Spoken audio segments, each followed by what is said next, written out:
अनुभव ठारू अलग होगापी जाउछंती वर्षा प्रियदर्शिनी।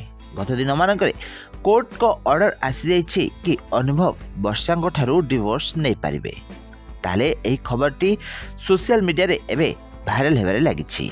आउ एही ऑर्डर बा कोर्ट को एही ऑर्डर आसीबा परे अनुभव महांती बहुत खुशी थिला बेले वर्षा प्रियदर्शिनी मन दुखरे रहिछंती।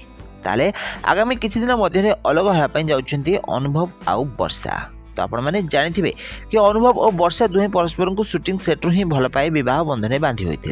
अनुभव वर्षा एकाठी बॉलीवुड इंडस्ट्री पर बहुत सारा सिनेमा अभिनय करछंती।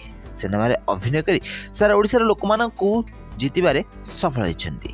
ताले एही जोड़ी को ओडिशार लोक माने बेस अधिक पसंद करथिले, किंतु पारिवारिक समस्या कारणरू अनुभव और वर्षा दुहे एबे परस्पर ठारू दूरेया पई जाउछंती।